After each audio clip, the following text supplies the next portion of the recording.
It is Thursday, February 19th. I'm here with Anna Navarro, and no cha-cha again. I know, this is The terrible. snow is melting. Come on. The snow is melting, I know.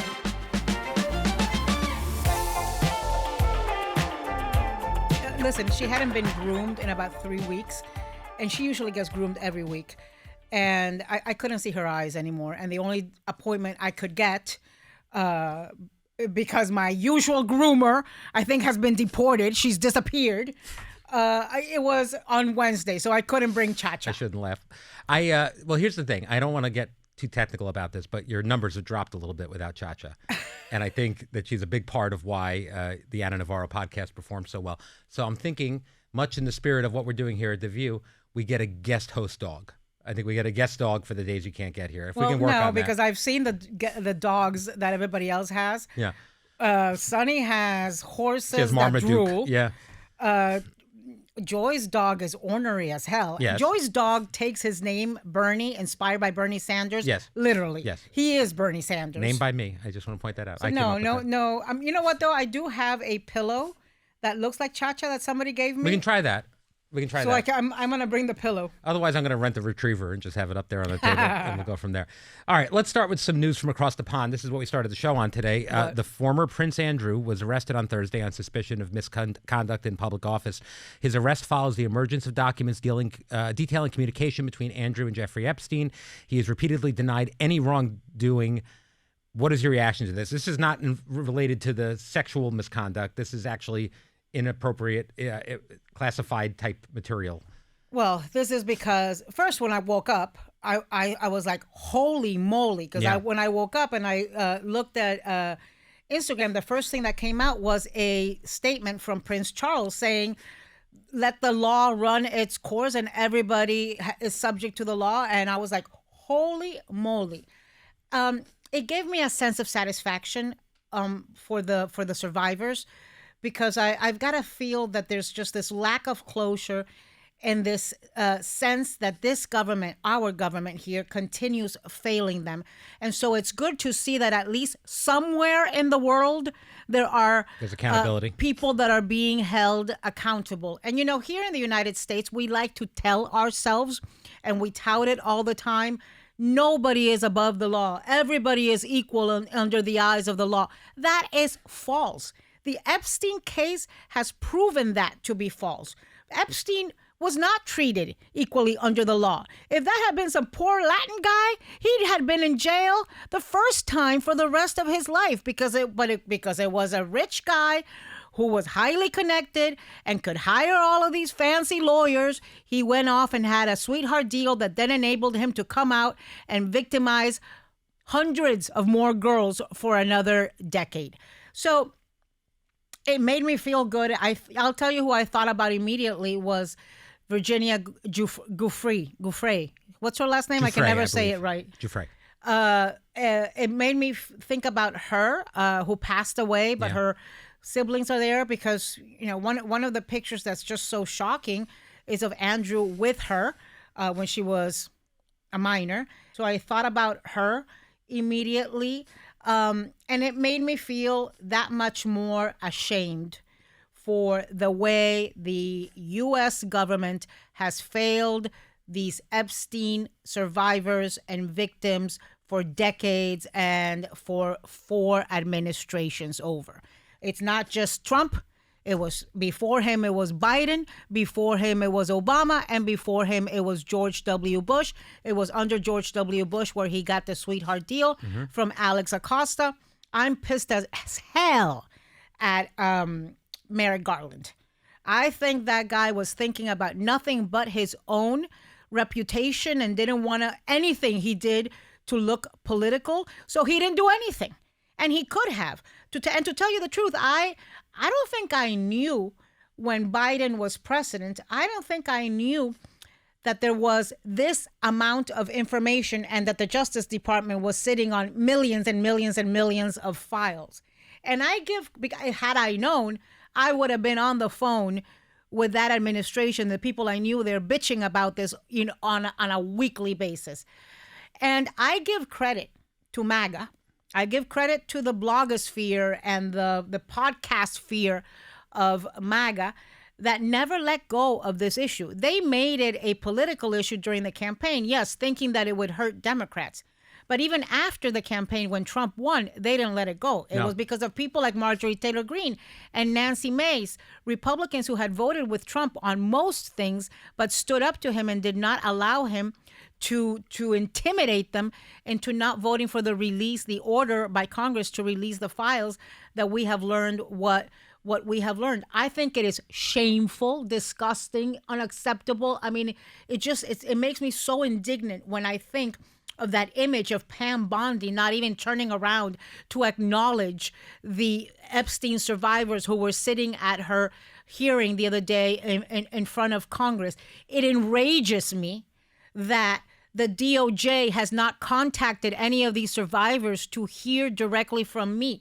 It enrages me when I heard yesterday after the Les Wexner deposition that Democrats in Congress took because no damn Republicans showed up. It enrages me to hear that he hasn't been dragged into DOJ and that there hasn't been a deposition or questioning of him on this issue when he was, we all know, it is public record, the primary source, the first and primary source of income for Jeff Epstein. And as somebody in Congress said yesterday, I think it was Congressman Robert Garcia who was there, had Epstein not had this pot of money that, a lot of it originated from this guy, Wexner, there wouldn't have been a jet. There wouldn't have been an island. And all of these trappings enabled him to prey on women, enabled him to weave this web of influence that made him immune from prosecution and accountability for decades. And so, yeah, I'm pissed. I'm pissed at our government. And I am happy that in Great Britain and England, this is happening. I'm impressed with King Charles. I mean, and with just how the entire thing worked over there, because Andrew Mountbatten-Windsor, because now that's what we call him, Andrew got kicked out of the royal lodgings, right? Yes. Okay, but he was living in Sandringham Estate, which is owned by King Charles. And the Brits didn't even tell Charles they were going into his property to go pick up his brother. They just did it. I thought that was, and King Charles was like, good. And every time King Charles or what's the other brother called? Edward? Neil? Yes. What's his name? Edward. I never know how to do it. I think it is Edward. Okay. Or him or the son, what's his name? Prince William? Yes. William. Anytime they get asked about this, they say this has got to be about the victims. And our thoughts and our priority is the victims. And clearly they're backing that up. Yeah. Which is great. Oh my God. Queen Elizabeth, I think. Yeah. I'm not sure she could have done this. Thank God she's dead. I was going to say, it's good that she her. didn't have to deal with this. I also want to talk, so obviously I have to say, Les Wexner denies all wrongdoing, as we have to give that legal note. One thing that I think you've been very clear about is that this is not a partisan issue and that you believe that any wrongdoing here should be prosecuted completely. Bill and Hillary Clinton now are agreed to testify as a part of a House Oversight Committee's probe into Epstein next week. They've also not been accused of wrongdoing specifically in any way, but they've called for these hearings to be public instead. At the moment, they're closed to the public. What do you make of that? I think we need as much light shed on this issue. Yeah. I think we need as much transparency. I think the public needs to hear and see as much as possible because we need to make sure this kind of stuff doesn't happen again. Right. And I think Bill Clinton has gotten a pass on a bunch of stuff. Look, Jeffrey Epstein did not make great efforts to hide what he was doing. He gave people tours of his house, and there was the massage table surrounded by candles. I mean, this guy was not hiding who he was or what he was doing it. He was flaunting it and using it to draw people in, people of influence. And folks just look the other way. And I firmly believe that until Trump got elected in 2016, and then Me Too happened, a lot of powerful men thought it was okay to mess around, that it was no big deal to mess around with a 14-year-old, a 15-year-old. I think there were a lot of men who had that Lolita syndrome, the book that was written by Nabokov, years and years ago, who think that once a girl gets her period and is post-pubescent, she's fair game. And I don't buy these people not knowing what he was doing. I think some people on the Epstein lists, on the Epstein documents whose names appear, didn't know anything. I have friends who told me that they would go to a lot of these elite scientific tech conferences, and that Epstein always showed up there. He was in those circles because of his wealth. Well, also, you know why? Because the nerds. Mm-hmm. He preyed on the nerds. He knew, a friend of mine said to me the other day, we were talking about, she said, be careful of the nerds. Because, you look at folks who are on there, and I think a lot of these folks, if you were a nerd in high school, you probably didn't get the cheerleader. You probably didn't, go to the prom. You were wearing a pocket protector. And so I just, I think he was interested in those things, but I also think he was interested in the mostly men who attended those conferences. Yeah. No, I think, as we've said from the beginning, every single time, being mentioned in these files is not an accusation of guilt or not proof of guilt. You told me this week I was mentioned in the files. I had no idea. I went and researched myself because you can go and you can put in a name. You can put in everybody, yeah. You can put in a name, You're mentioned in conversations about politics or something no, like that. I looked it up after you told me that because I was like, holy hell, I never met this guy. I don't know who the hell he is. There was quotes from me in a couple of newspaper articles, local newspaper articles in Florida, that I guess he had forwarded or been forwarded to him. But that's, that point is that appearing in the files, right, doesn't mean you're culpable. No. But there's a lot of people who do appear in those files that are culpable, who are claiming, no knowledge of anything, and that just does not pass muster. So they just everything has to be investigated. That's just the way it is. Everything should be redacted, and everybody should be, including Donald Trump, yeah, including Melania Trump, should be brought in and should have to answer the same questions. We have to take a good, hard look at ourselves as a society and ask ourselves, how is it possible that this man got away for decades with victimizing thousands of underage girls? He did not do it alone. And to your point, even people who didn't do something maybe turned a blind eye when they shouldn't have, and that's a conversation to have too. Yeah. Yeah. There was a lot of talk on the show earlier this week about Congresswoman Alexandria Ocasio-Cortez. I'm impressed that you know how to say that. Oh, she was on the show. This is the day, I remember the first time I met her. She was on the show the day after she won. Uh-huh. And it was a last minute. It's funny because it was almost like a human interest booking. It was like, she was a bartender. Right. And, we're going to have her on the show the next day. And I remember having to be talked into the booking. Because they were saying like, oh, no, it's a great story. And I'm like, I've never heard of this person. I mean, there's a lot of Congress people. We can't have them all on the show. And I was very impressed with her that day.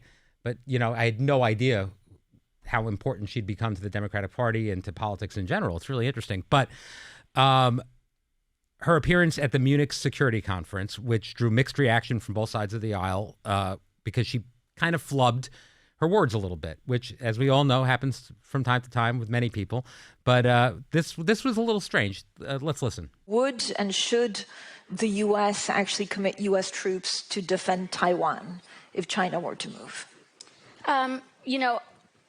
I think that this is such a, I think that this is of course a very long-standing policy of the United States. And I think what we are hoping for is that we want to make sure that we never get to that point. What did you make of it? Well, first of all, let's go back to what you were saying, where she was a bartender. she, when she first ran, nobody took her serious. Yeah.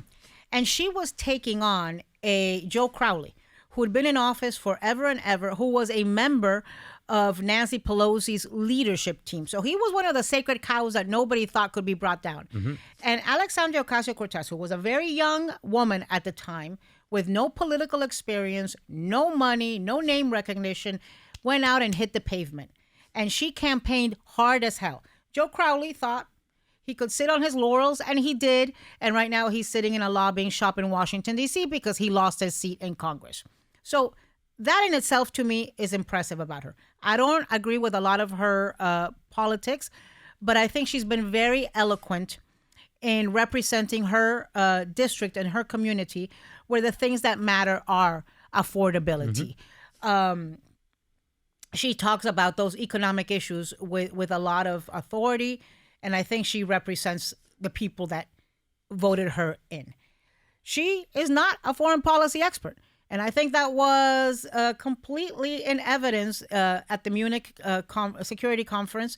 That answer was not a good answer. It was a terrible answer. Let's not pretend that it was anything other than that. I think it was surprising, partly because she is very intelligent and she's eloquent often. I mean, yeah, but she's not. Yeah, but listen, she doesn't come from a foreign policy background. She doesn't sit on a foreign policy committee in Congress. I don't think the people that elected her here in New York care as much about foreign policy as they do about their kitchen table issues and how they're going to pay their bills and how they're going to feed their children and what kind of education their kids are coming from. So, I grew up in Florida. I grew up in Miami.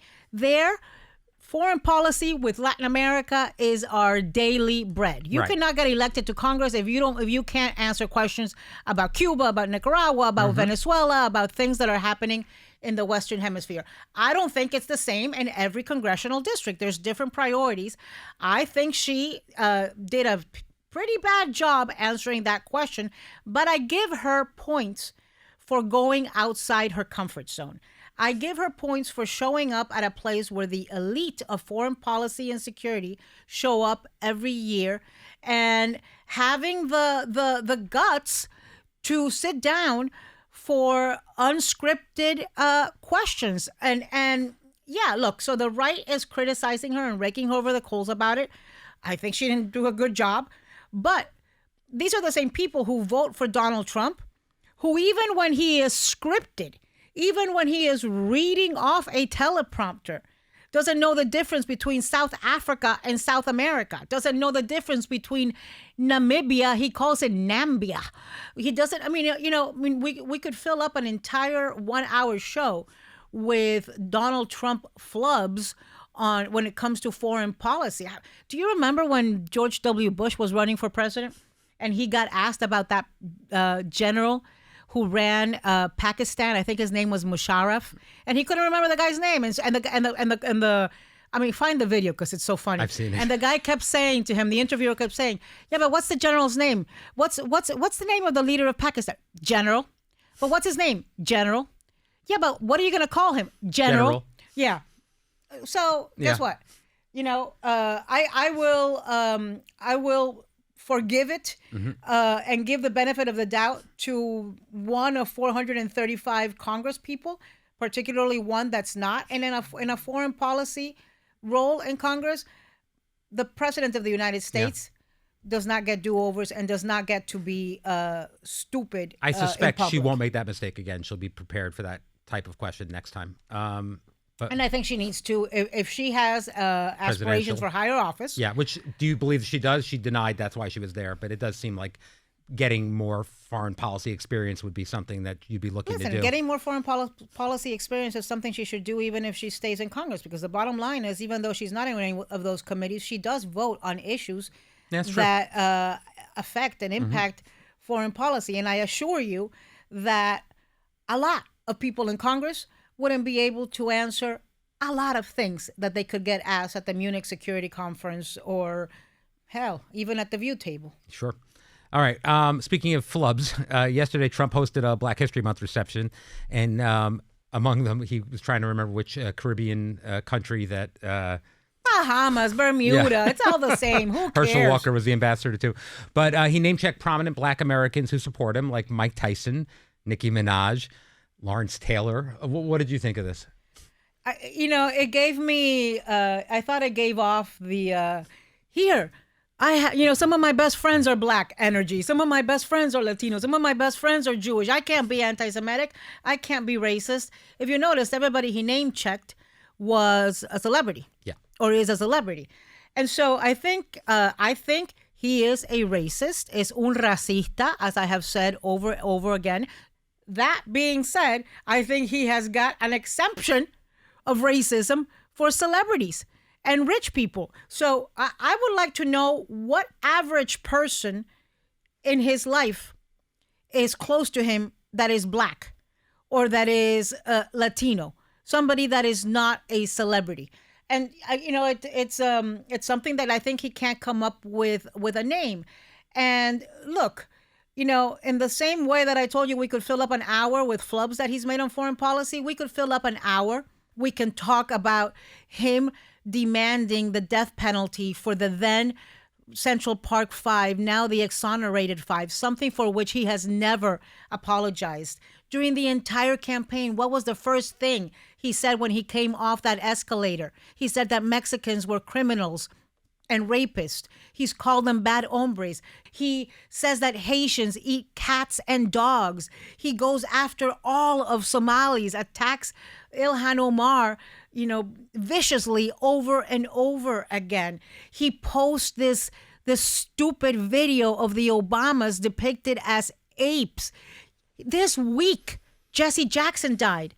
And he went and he wrote a post on Truth Social to, I guess, mark the honor the death of Jesse Jackson by attacking Barack Obama, who lives for free rent-free in his head. I think it's got everything to do with the fact that Obama won the Peace Prize and that he ain't never getting close to it. Well, he has it now. But, yeah, but it ain't his. I mean, I could buy an Olympic medal too. That doesn't mean I can survive. I don't think there's a single event that I could so much as survive. In some of them you Olympics. just lay flat, like the luge. But first of all, I'm not saying you'd win. I just think you'd stuffing survive yourself it. into that luge looks like you're defying death to begin with. Have you ever been to an Olympics? No. I've gone a couple times. It's pretty cool. It's Which ones did you go to? I went to Torino for the Winter Olympics in Torino, Italy in, I don't remember what year it was, maybe 2018 or something like that. Sorry, the 2008 or something like that. And I went to the Athens Olympics, Summer Olympics in 2004. And that was unbelievable. That was very cool. Although I was chased by wild dogs. I was telling okay. It was really scary. I've seen wild dogs in Athens. Yeah. I was telling Al, I am not enjoying these Olympics as much as I usually do. And I think part of it is that like when I try to watch the Olympics, there's so many different choices. Like I can say figure skating, I can say this, I can say that.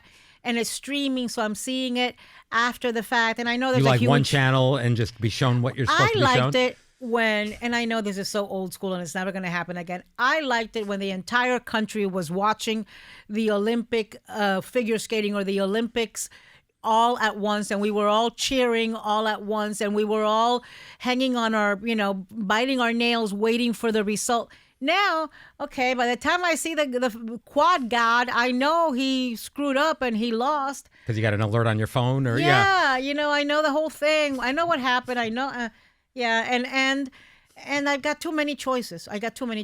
Yeah, it's a different thing, but I don't know. I like the Summer Olympics more. I'm more of a Summer Olympics guy, but I'll try to watch with my kids some of this stuff. When is that? It's 2 years from now, I think. Okay. Yeah. I'll give you a heads up. All right. Before we go, two things I know you're excited about. First off, you announced this week, and I'm a little offended that you're starting your own podcast, which it's fine. First of all, is Cha-Cha going to be on that podcast? Yes. All right. That's a problem. I think we have to check your contract. I don't think you're allowed to take Cha-Cha to the other podcast. But I personally think you're going to have some troubles here without me. I think you're going to miss me.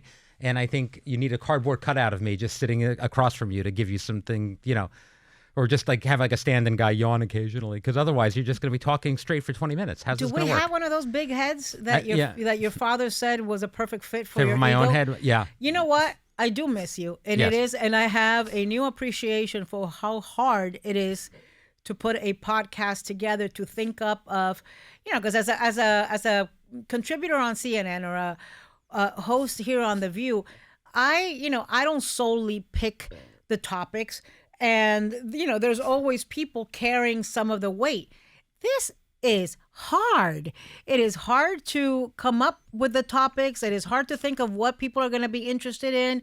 Credit it's to our hard producers talk over by there yourself. and No, behind the thing. Credit Yeah. to everybody. Yeah. I mean, at any moment, I'm going to start talking to Cha-Cha. And yeah, I do miss you yawning in front of me and feigning interest. And I'm feigning it so well, though. yeah, and doing and spouting off movie references that I don't recognize. Talking about being and- chased by wild dogs. Yeah, little non sequiturs. It's hard. It's hard to talk by yourself. I've never tried it here, but to fill time like that, there are people that can do it, and I think you certainly can. And you're going to be great. I don't think that's a compliment. It's a compliment, but it's a tough thing. It's why I think you very rarely these days see talk shows that are successful with one person running them anymore. Sherry Shepherd, it's going to end, but she did 4 years of a very successful talk show because she's one of those people that has that ability to just talk to an audience, to entertain, to do a monologue.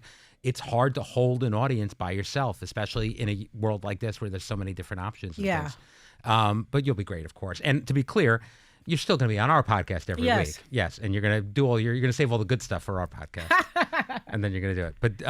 But that's very exciting. I'm excited for you. It is exciting. It's a little daunting. It's a completely different thing. It's a new challenge for me, but it also reflects just how many people are listening to podcasts. Yeah, it's definitely what's going on. It's what I spend a lot of my time listening to podcasts. It's actually I opt for it first. Yeah, but that you're just listening to yourself. Sure, I got to get those views up. All right. Also, the South Beach Food and Wine Festival is this weekend. You're going to be there. Wine and food. The wine comes first. Oh, I'm sorry. The South Beach Wine and Food Festival is this weekend. You'll be there, of course. What will you be doing there? Eating and drinking. Eating and drinking. So Drinking you're just, and eating. The you're wine comes attending. You're first. not hosting. No, I am doing something, and I can't remember what it is. I actually think I'm doing some sort of. They have a podcast thing going on, and I know I'm going to be doing it with Ja Rule, my new best friend. So I got to ask him about what happened on the plane and all of that.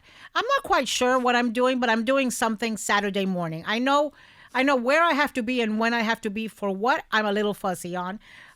Tonight, Brooklyn Beckham is going to be there. Frequent Hot Topics as a host of the Burger Bash, along with Rachel Ray and Lee, my best friend Lee Drink, who's the organizer and founder of this. This is the 25th anniversary. Yeah, it's a big deal of the South Beach Food and Wine. Lee said to me that when Brooklyn posts about the festival, they get more traffic than they have ever.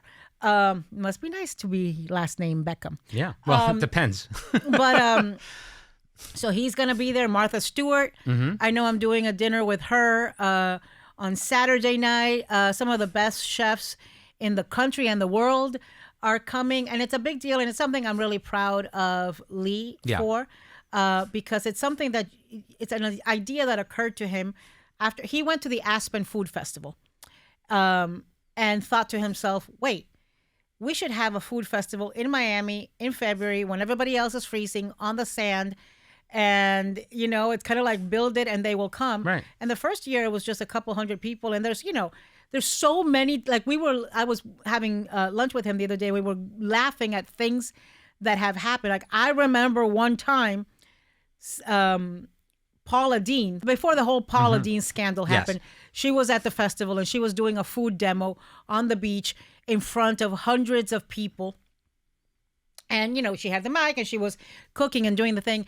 And her pants fell all the way down to her ankles in one fell swoop. They just went, whoop.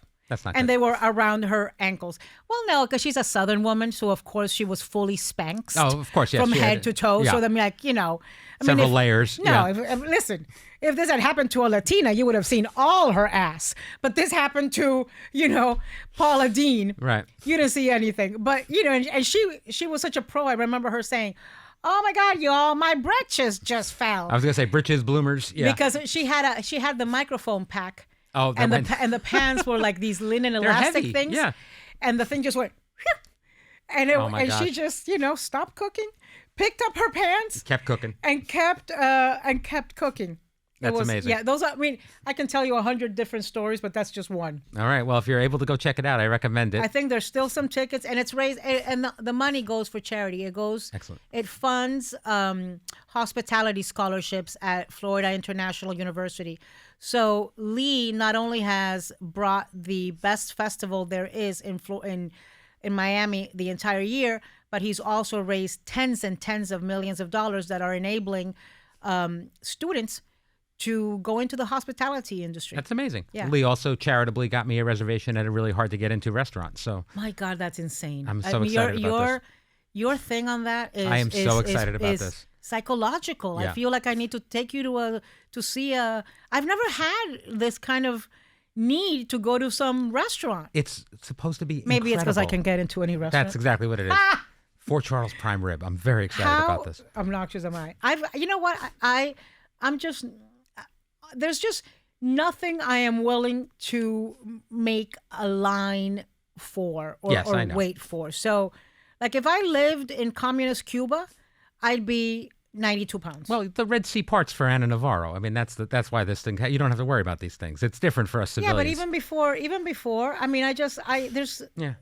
I don't think I have ever made a line for anything in my life, and it's not because there weren't times when I would have had to make a line. It's because there's just nothing I want to do so bad that would make me make a line. Like It's supposed to be the best steakhouse in Manhattan. when I went to SNL earlier this Yes. year, I walk in and I see all of these kids like in Yeah. folding chairs in line on the sidewalk. did and that I'm when I like, was a kid, yeah. What the hell are these kids doing? What are these people doing? What are wanna they be at waiting for? SNL.